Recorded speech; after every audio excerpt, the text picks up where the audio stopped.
Hi everybody, Dan Ullman here for the DRF.com Formulator Race of the Day, Wednesday, June the 14th. It's the feature race at Delaware, and it's a pretty nice stakes race. Let's take a look at the field for the Christiana Stakes at about 1.16 miles on the turf for 3-year-old fillies. The favorite on the morning line is the number 7, Initiate, going out for trainer Shug McGahee, who won this race last year with My Impression. And Initiate has really improved since Shug switched her to the turf. A maiden winner 2 starts back at Tampa Bay. Good runner-up effort in her most recent start on May the 17th.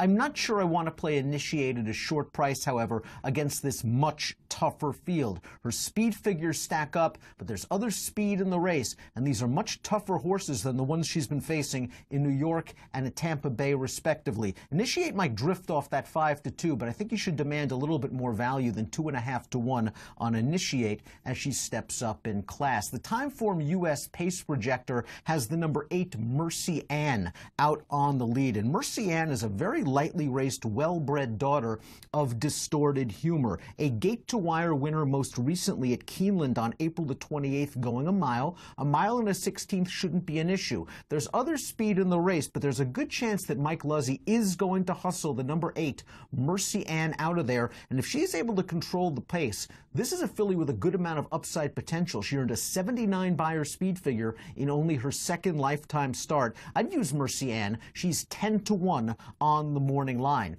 The number 6 is Emphatically, 7-2 on the morning line for Emphatically, and this is a filly that fits very well in this spot. She's dropping out of a couple of graded stakes races. 2 back, she finished 3rd in the Providencia behind Sir Cat Sally, who is the leading 3-year-old turf filly in Southern California. Most recently, she caught a wet turf course in the Edgewood Stakes against La Coronel, who's one of the better 3-year-old fillies in the entire country, and the runner-up of the Edgewood, Dream Dancing, came back to run 3rd in the Grade 3 Wonder again at Belmont last week with an 81 Beyer speed figure. Hard to find really any knocks on Emphatically. She's put up Beyer speed figures in the low to mid-70s in her last 3 races, and it looks like she's slowly learning how to rate from off of the pace. She's a horse that can certainly be used in multiple race wagers. Really, the key to this race is the number 5, Dancing Rags, winner of the Grade 1 Alcibiades Stakes on dirt last year as a 2-year-old filly for trainer Graham Motion. Now, after finishing 8th in the Breeders' Cup Juvenile Fillies, she went to the sidelines. She's come back with 2 races that,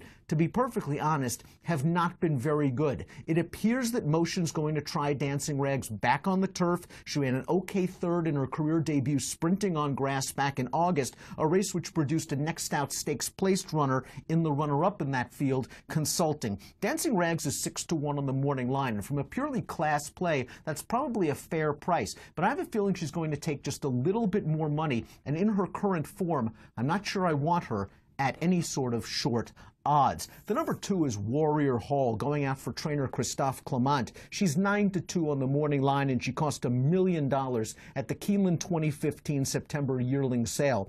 Warrior Hall enjoyed a very good trip in winning her maiden 3 starts back at this distance at Belmont, riding the pocket behind a slow pace and then coming out late to get it done. In her 2 starts against winners, they've been okay, but not fantastic, and she only has 1 race since October. Her most recent start, she finished 3rd behind a horse that came back to run 2nd in an allowance race at Monmouth with a 72 Beyer speed figure. Warrior Hall is going to hope for some hitting up front. I think there is some ability here. She just needs to improve somewhat on the Beyer speed figure scale. The number 3, Journey Home, also goes out for Graham Motion, and maybe she's sort of a price horse to consider dropping out of a couple of graded stakes winners. She looked really good winning the Grade 3 Jimmy Durante Stakes in her second lifetime start, but we have to remember that that was a race where there was all sorts of debris on the racetrack, and Journey Home was able to avoid all of those issues. In her 3 subsequent starts, she's run fine, not great, but perhaps a class drop is what Journey Home needs. She does not have a lot of early speed, and she's really at the mercy of pace luck. The 4 Bertranda is trying turf for the first time. This is a filly by Boys at Tuscanova, who is only 0 for 1 with first-time turf runners. There is turf on the bottom of this pedigree. The dam, a 3-time turf winner that won her turf debut, and that dam is also a half-sister to a stakes-placed turf router. Bertranda, though, steps up in class, stretches out in distance, and is a fairly deserving long shot trying turf for the first time. So we take a look at my selection for the Christiana Stakes. I'm looking for a horse that's sharp, should be able to get a good trip, and should offer some value. And the number 1, Canny, ticks all of those boxes. Canny has won her last 2 races on firm turf, including a nice solid performance up close to the pace last time out at Pimlico.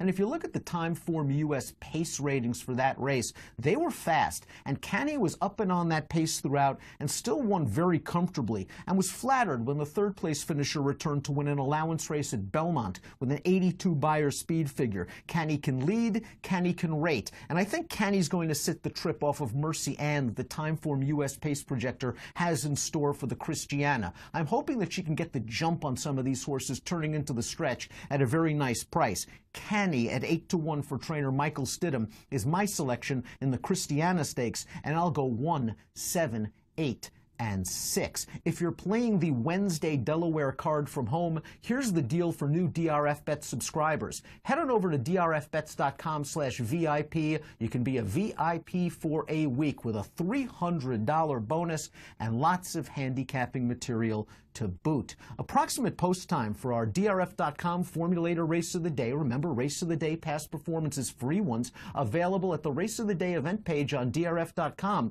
The Christiana Stakes has an approximate post time of 4:45 Eastern. Best of luck.